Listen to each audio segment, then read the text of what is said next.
Hello बच्चों, स्वागत है फिर से आपका हमारे चैनल पर। हम तो लगातार बढ़ती जा रही है, साथ में हम भी टॉपिक बढ़ाते जा रहे हैं। तो आज हम जो बात करने आए हैं, आज हम बात करेंगे क्लास 10th की वीडियो पे। क्लास 10th के लिए जो बोर्ड परीक्षा आ रही है आपकी, उसको ध्यान में रखते हुए अगर मैं ये बात करूं कि जो सबसे इंपॉर्टेंट चैप्टर है पूरे क्लास 10th की मैथमेटिक्स में, जिससे सबसे ज्यादा मार्क्स के क्वेश्चन पूछे जाते हैं, बस मैं क्वेश्चन के वीडियो सीरीज बनाऊंगा जिसमें इंपॉर्टेंट क्वेश्चन सीरीज चलेगा। पर ये चैप्टर ऐसा है जिससे दो चैप्टर मान लीजिए आप। पहला तो हो गया आपका चैप्टर नंबर 3 होगा आपकी बुक का, जिसको बोला जाता है दो चर वाले रैखिक समीकरण, और उसके बाद 4th चैप्टर है आपका द्विघात समीकरण। इन दोनों चैप्टर को अगर कंबाइन कर दिया जाए तो पेपर में कम से कम आपके 20 to 25 मार्क्स के क्वेश्चन आते हैं, जो कि काफी भारी वेटेज में है। मतलब अगर कोई बच्चा अगर इसको पूरी तरह से कवर कर ले तो पास तो आराम से हो सकता है। 23 नंबर पासिंग मार्क्स होते हैं आपके 70 में से। तो आज हम उसी चैप्टर की बात करते हुए सबसे पहले मैं बात करूंगा आपका दो चर वाले रैखिक समीकरण। काफी इंपॉर्टेंट चैप्टर है। एक क्वेश्चन आपका 6 मार्क्स में एकदम फिक्स ही है कि 6 नंबर में क्वेश्चन तो आना ही आना है। एक क्वेश्चन आपको 4 मार्क्स में मिलेगा, एक क्वेश्चन 2 मार्क्स में मिलेगा और एक 2 ऑब्जेक्टिव मिलेंगे। उसी तरह 4th चैप्टर का जो आपका द्विघात समीकरण, उससे रिलेटेड क्वेश्चन रहेंगे। मतलब इन दोनों चैप्टर को अगर कोई बच्चे ने तैयार कर लिया अच्छे से तो उसके मान के चलिए 20 to 25 मार्क्स एकदम फिक्स है ना। तो चलिए बिना देर के शुरू करते हैं हम लोग दो चर वाले रैखिक समीकरण, जो चैप्टर नंबर 3 है। चैप्टर का नाम डालता हूं मैं यहां पर, हो जाएगा आपका दो चर वाले रैखिक समीकरण।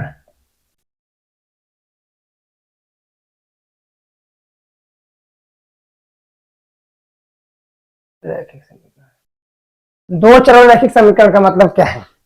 चर की बात जहां आती है वहां पे समझ में आता है, सब बच्चों को ध्यान में आता है तुरंत एक्स वाई जेड। चर एक ऐसी क्वांटिटी कह लीजिए या ऐसी वैल्यू कह लीजिए, वैल्यू तो नहीं बोल सकते हैं, चर वह राशि है जिसका मान नियत नहीं होता है। मीन्स की एक्स वाई जेड की वैल्यू जो है फिक्स नहीं होती है। कोई नंबर होता तो फिर जैसे 5 क्या है नंबर, इसको चेंज तभी कर सकते जब इसमें कुछ ऐड, सब्ट्रैक्ट या डिवाइड या मल्टीप्लाई किया जाए। पर एक्स के लिए क्या बोलेंगे? हो सकता है कि आपने एक्स की वैल्यू कुछ और सोच रखी हो सकता है किसी ने और सोच रखी हो सकता है मैंने कुछ और वैल्यू सोच रखी हो। तो एक्स की वैल्यू है जो कि वेरिएबल है, जो कि कोई फिक्स वैल्यू नहीं है। जैसे जैसे क्वेश्चन के अकॉर्डिंग उसकी वैल्यू हर बार क्या होती है, चेंज होती रहेगी, इसलिए उनको चर बोला गया है।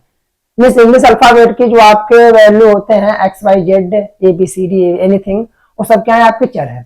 न्यूमेरिकल वैल्यू जो होती है, आंकिक मान जो होता है, जैसे 4 5 6 7 8, ये आपका क्या होता है? अचर होता है।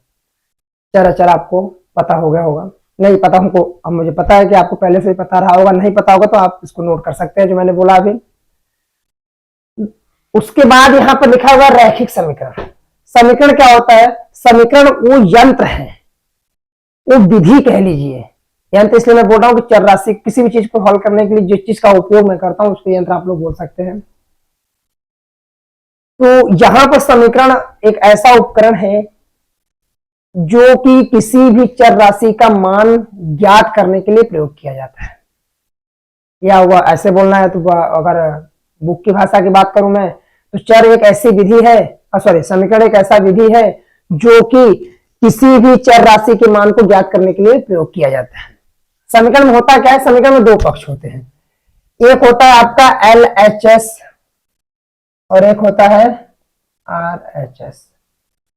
वर पक्ष या वधु पक्ष नहीं, इन्हें कि पता चला कि वर पक्ष और वधु पक्ष की बात करने लगे। पक्ष समझते हैं, बच्चों के दिमाग में चलना लगता है कि वर पक्ष और वधु पक्ष, हमेशा पूरी खाने की बात करते रहते हैं। यहां पर LHS और RHS की बात होगी, बायां पक्ष और दायां पक्ष। ठीक है, ये समीकरण का ओवरव्यू समझिए, ये समीकरण है आपका। लेकिन यहाँ पर रैखिक लिखा हुआ है। रैखिक मतलब कि जैसे मैंने लिखा x + 3 = 5, मैंने क्या लिखा है? x + 3 = 5। ये आपका देखिए ऐसा समीकरण जिसमें उपस्थित चर राशि का घात कितना हो? 1 हो। देखो यहाँ पर 1 है ना, ऐसा समीकरण जिसमें उपस्थित चर राशि का घात कितना हो? 1 हो। तो वह समीकरण आपका कहलाता है रैखिक समीकरण। तो एक प्रकार का आपका रैखिक समीकरण है, रैखिक समीकरण है, जिसके यूज से हम देखो एक्स की वैल्यू आप फाइंड कर सकते हैं। 5 हो गया, +3 को इस साइड भेजेंगे, -3 आ गया आपका 2, है ना। तो ये तो समझ गए कि समीकरण समझ गए, चर समझ गए, और समीकरण का यूज किस लिए करते हो वो भी आपको समझ में आ गया। लेकिन आगे जो सबसे पहले लिखा वो 2 लिखा हुआ है, इसका मतलब क्या है? इसका मतलब है कि समीकरण में कितने वेरिएबल होंगे, कितने चर होंगे? 2 चर होंगे। कितने? 2 चर। तो 2 चर कुछ भी हो सकता है, जैसे मान लीजिए मैंने ले लिया x + y = 4, ये 2 चर वाला रैखिक समीकरण है, क्योंकि इसमें जितने भी चर उपस्थित है, प्रेजेंट है, उसमें देखिए सबका घात कितना है? 1 है, और समीकरण बायां पक्ष दायां पक्ष भी है। 2 चर से 2 चर वाला रैखिक समीकरण हो गया। आया समझ? पहचानना है कि नहीं? 2 चर है, 2 चर रैखिक समीकरण, इसको क्या बोलेंगे? 1 चर वाला रैखिक समीकरण। लेकिन अब बात आती है कि सर ये तो पहचानना तो सीखे, क्या यही है क्या इस चैप्टर में? नहीं, ये चैप्टर में नहीं है। चैप्टर में आपको यहाँ पे सीखना है समीकरण को हल कैसे करते हैं। अगर 1 चर है तो एक ही समीकरण से वैल्यू निकल जाएगी। 2 चर आएंगे तो समीकरण में कितने चाहिए? 2। 3 चर आएंगे तो कितने? 3। 3 तो आपको 10th में पढ़ना नहीं, 11th 12th में आएंगे तो आपको मिलेगा, आपको हल करने के लिए। आगे जाएंगे तो आगे भी मिलेगा। यहां पर आपका क्या है? 2 चर है तो 2 समीकरण आपको चाहिए। जितने चर होंगे, जितने चर राशि का मान आपको निकालना होगा, उतने समीकरण आपके पास होने चाहिए। मीन्स कि इसको इस चैप्टर में जितने भी समीकरण बनेंगे 2 चर वाले, हर जगह आपके 2 इक्वेशन बनेंगे, एक समीकरण नंबर 1 और एक दूसरा समीकरण नंबर 2। तो उसी आगे बढ़ाते हुए मैं बात करूंगा कि समीकरण जो है आपके 2, जैसे मान लीजिए मैंने एक समीकरण दे दिया, ये समीकरण 1, और दूसरा मैंने लिख दिया x - y = 5, ये समीकरण 2 हो गया। ये 2 चर रैखिक समीकरण आपको 2 दे दिए हैं। अब इसमें बोल दे कि इनके लिए x और y की वैल्यू बताए। अगर सिंगल रैखिक समीकरण होता था तो आप एक बार में बता देते थे, लेकिन यहाँ पर 2 है। अब क्या करेंगे? कुछ नहीं, इसको सॉल्व करने के लिए मैथ में आपके क्लास 10th में 4 विधि को बताया गया है। कितनी विधियों को? 4 विधियों को। मैं बारी बारी लिखता हूँ चारों विधि को। पहले देखिए, पहली विधि जो है आपकी है, वैसे तो है ग्राफी, लेकिन मैं पहले आपको सबसे पहले बताऊंगा प्रतिस्थापन, फिर विलोपन, फिर वज्रगुणन, और फिर उसके बाद लास्ट में किसकी बात करेंगे हम लोग? ग्राफी की बात करेंगे। क्यों? उससे थोड़ा इजी हो जाता है, क्योंकि बच्चों का कॉन्फिडेंस थोड़ा बढ़ता है, क्योंकि प्रतिस्थापन विलोपन थोड़ा इजी पड़ जाता है, वज्रगुणन भी इजी पड़ जाता है। थोड़ा सा बच्चे परेशान होते हैं ग्राफी विधि में, तो ग्राफी विधि को लास्ट में देखेंगे। 4 विधि है।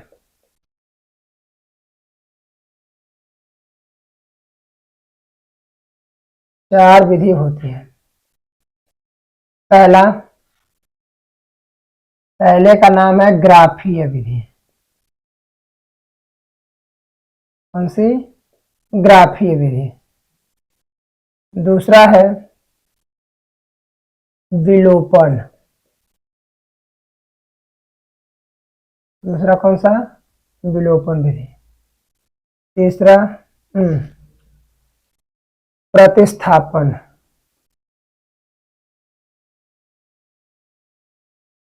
क्या है? प्रतिस्थापन विधि। और चौथा है आपका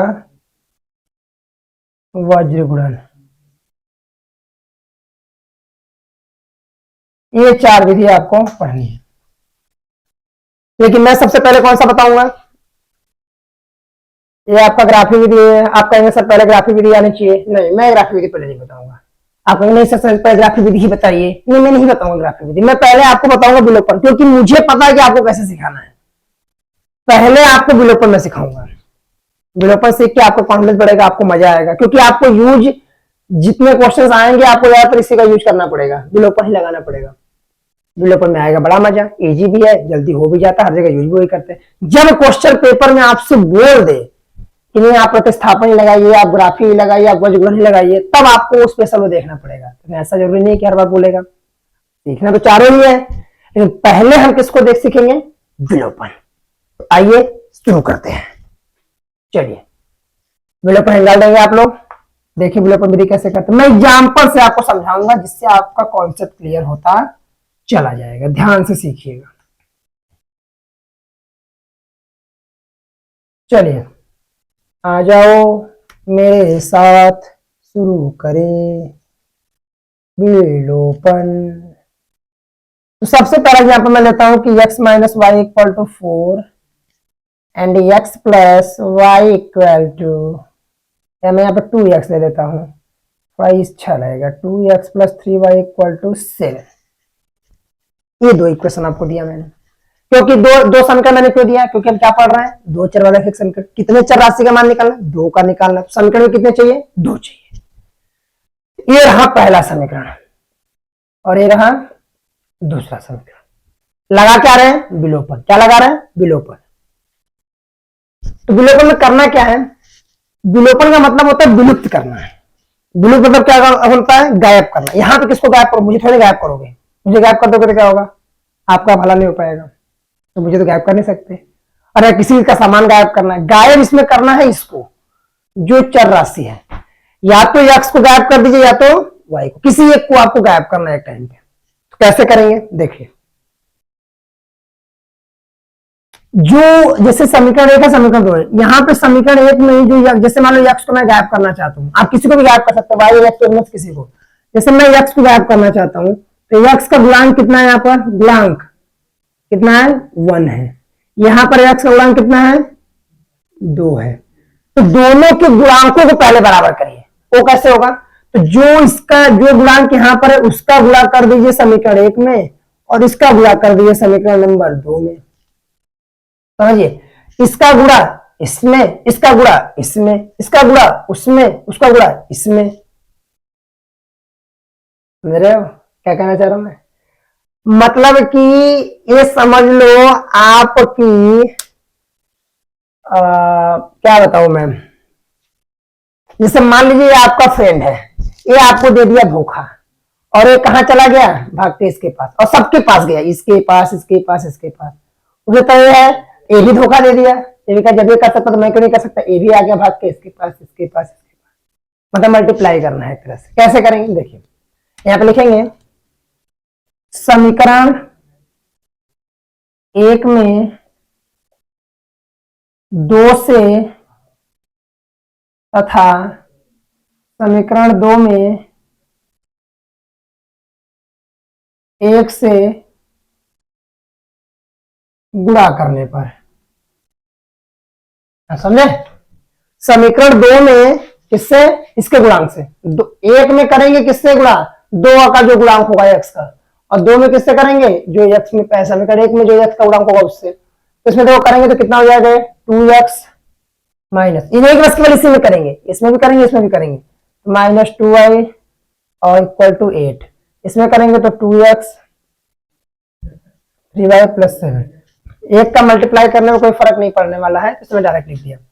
अब क्या करेंगे, अब गायब करना है। तो जरा देखिए, जिसको आपने बराबर किया है, जिसको आपने बराबर कैसे किया, आपने x को, ये भी 2x ये भी 2x, इसको आपको गायब करना है। इसका भी चिन्ह प्लस, इसका भी चिन्ह प्लस, दोनों का चिन्ह क्या है, समान है।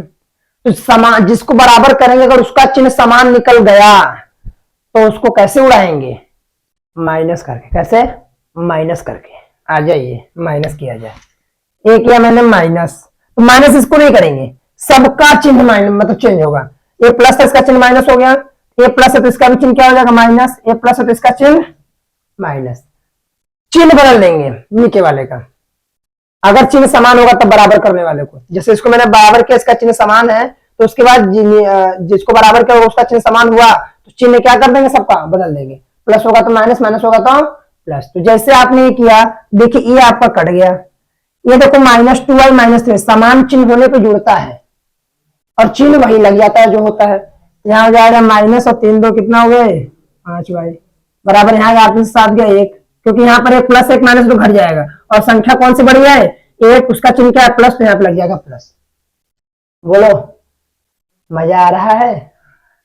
अब देखो, अब y इक्वल टू क्या होगा, ये -5 और y के बीच में मल्टीप्लाई का चिन्ह है, तो -5 इधर जाएगा तो 1 अपॉन -5 हो जाएगा। इस माइनस को ऊपर भेज दे तो y की वैल्यू हो गई -1/5, -1/5। y निकला, निकला ना भाई, बस। अब x देखो कैसे निकलेगा। x के लिए आपको क्या करिए, वापस से जो समीकरण 1 था या समीकरण 2 किसी में रख सकते हैं, y का मान उठाकर चाहे इस समीकरण में चाहे इस समीकरण में रख देंगे तो आपको x का मान मिल जाएगा। मैं यहाँ पे लिखूंगा समीकरण एक में y का मान रखने पर रखेंगे तो रखे, देखिए समीकरण क्या था, x minus y equal to 4 था, x माइनस वाई की वैल्यू कितनी आई है -1/5। जब भी आपके पास माइनस वाला नंबर कोई आएगा तो आप उसको हमेशा ब्रैकेट में लिखिएगा, उससे क्या होगा, कंफ्यूजन नहीं होगा, चीजें आपसे इजीली सॉल्व होंगी। आपको साइन का ध्यान रहेगा कि माइनस कहां लग रहा है, प्लस कहां लग रहा है। देखिए हो जाएगा -1/5 इक्वल टू 4, माइनस का माइनस मल्टीप्लाई करेंगे क्या होगा, x प्लस 1/5 हो गया इक्वल टू 4, तो x इक्वल टू 4, एक प्लस इधर आएगा तो क्या हो जाएगा -1/5। अब इसको सॉल्व कर लेंगे, 5 और 20, 5 4 20, 20 में से गया 1, 19, ये हो गया 19/5। तो ये आ गया x का मान, ये आ गया y का मान, ये हो गया। इसे कहते हैं विलोपन। देखो कितना इजी है, क्या काम करना है, एक बार मैं फिर से आपको रिवाइज कराता हूँ। दो समीकरण आपको दिए रहेंगे, जिसको भी आपको बराबर करना है, जैसे मैंने आपको यहाँ पे x को बराबर किया, अगर आपको y को बराबर करना हो तो इसमें मल्टीप्लाई करते हैं 3 से, इसमें मल्टीप्लाई करते हैं 1 से, क्योंकि यहाँ पे y का गुणांक कितना है, 1 ही है। तो x का मैंने किया, तो यहाँ पर x का कोएफिशिएंट 2 था, तो उसको उठा के इसमें मल्टीप्लाई कर दिया, सब में देखो 2x minus 2y equal to 8, इसका गुणांक 1 है तो 1 का मल्टीप्लाई इसमें किया तो 2x 3y 7। अब जिसको मैंने बराबर किया है उसका चिन्ह क्या है, समान है, समान है तो उसको क्या करेंगे, माइनस करके चॉप अप खत्म कर देंगे। तो यहां मैंने उसको माइनस किया, माइनस करने का मतलब है कि केवल इसका माइनस नहीं होगा, जितने भी नीचे वाले टर्म होंगे उस सभी का चिन्ह क्या होगा, बदल जाएगा, प्लस होगा तो माइनस, माइनस होगा तो प्लस, प्लस होगा तो माइनस, माइनस होगा तो प्लस, ये माइनस और ये माइनस, ये तो कैंसिल हो गया, ये -2y माइनस 3y जुड़ेंगे कितना होगा -5y, ये कितना होगा 1, तो y इक्वल टू कितना होगा 1/-5। जब कभी भी हर में माइनस होता है, डिनोमिनेटर में माइनस होता है, तो उस माइनस को ऊपर भेज दिया करो, ये -1/5 हो गया। उसके बाद y की वैल्यू निकलने के बाद इसको उठा के चाहे आप समीकरण एक में रख दीजिए, चाहे समीकरण 2 में, किसी में भी रखिए। तो मैंने इसको उठा के समीकरण एक में रख दिया, y का मान रखने पर लिख दिया मैंने, समीकरण एक में y का मान रखने पर x minus y equal to 4 है, y की वैल्यू -1/5 है, इसको यहाँ पे रख दिया मैंने। तो मैंने बताया कि जब भी कोई माइनस की वैल्यू आपकी आएगी उसको हमेशा आप ब्रैकेट में रखिएगा, मैं रखा ब्रैकेट में, माइनस माइनस प्लस हो गया, 1/5 को 10 शिफ्ट किया तो 4 माइनस 1/5 19/5। है बात समझ में? तो फटाक से इसको नोट करिए वीडियो पॉज करके, उसके बाद नेक्स्ट क्वेश्चन को आप लोग करेंगे, उसके बाद मैं ट्राई करूंगा। ओके चलिए, हो गया। देखिए सेकंड क्वेश्चन आप लोगों को करने के लिए मैं दे रहा हूं, 2 सेकंड वीडियो पॉज करिएगा, पहले क्वेश्चन को ट्राई करिएगा, नहीं होगा तो फिर तो मैं करूंगा ही, फिर मैच करिएगा, है ना। उससे क्या होगा कि आपको चीजें समझ में आएंगी। जैसे मैंने क्वेश्चन दिया आपको 3x minus 5y equal to -2 and 4x plus 2y equal to 9।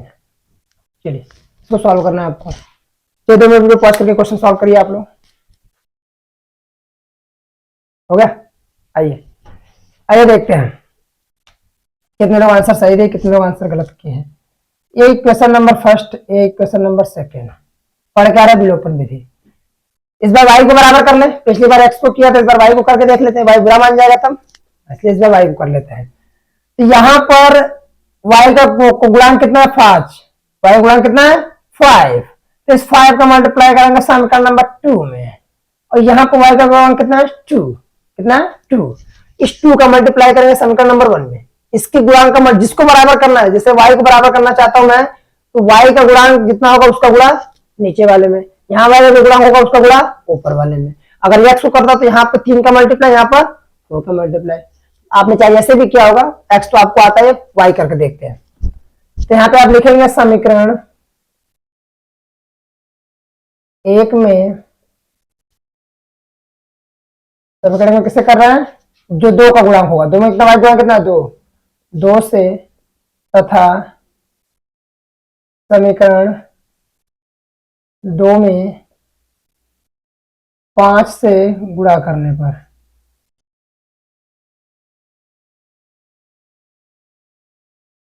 चलो इसमें 2 से करेंगे, देखो कितना हो जाएगा, 2 3 6x माइनस 10y माइनस 4, हो जाएगा। इसमें 5 से करेंगे 20x प्लस 10y प्लस 45 हो जाएगा। अभी मैंने बताया था अगर समान चिन्ह होगा जिसको आपने बराबर किया, अगर उसके चिन्ह क्या हो जाए, सेम हो जाए, तभी आप चिन्ह बदलेंगे। अगर चिन्ह सेम नहीं है तो आपको चिन्ह बदलने की जरूरत है नहीं है, डायरेक्ट उसको जोड़ दीजिएगा। तो यहाँ पे देखिए जो y को आपने बराबर किया उसका चिन्ह समान नहीं है, यहाँ पे माइनस है, यहाँ पे क्या प्लस है, तो यहाँ पर चिन्ह चेंज करने की, साइन को चेंज करने की जरूरत है नहीं है, उसको डायरेक्टली आप जोड़ दीजिए। तो यहाँ पर देखिए ये तो होगा कैंसिल, ये हो गया आपका 26x और ये कितना हो जाएगा 41। यहाँ से x इक्वल टू कितना हो गया 41/20, x इक्वल टू कितना होगा 41/26। अब इस x को उठाकर अगर मैं किसी भी इक्वेशन रख दूं, इक्वेशन फर्स्ट या सेकंड किसी में, तो आपको y की वैल्यू मिल जाएगी। तो लीजिए यहाँ रख देता हूं मैं समीकरण एक में x की वैल्यू रखने पर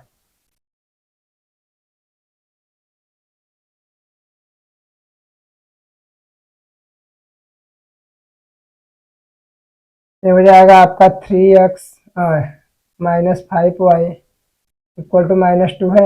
x की जगह रखेंगे तो 3 इंटू 41/26 -5y इक्वल टू -2 हो जाएगा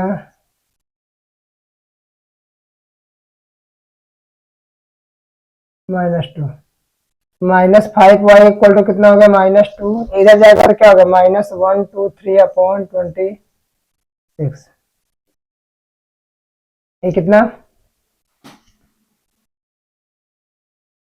-52 -123/26। इस साइन सेम है तो क्या होगा ऐड हो जाएगा,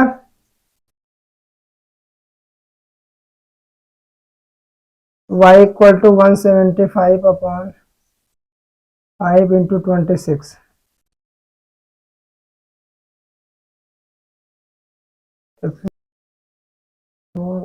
डिवाइड करेंगे तो तुमको लगता है 5 से सिंप्लीफाई हो जाएगा।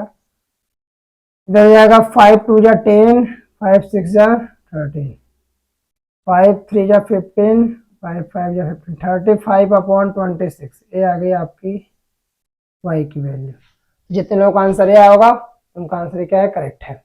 बोलिए क्लियर है विलोपन, विलोपन क्लियर है।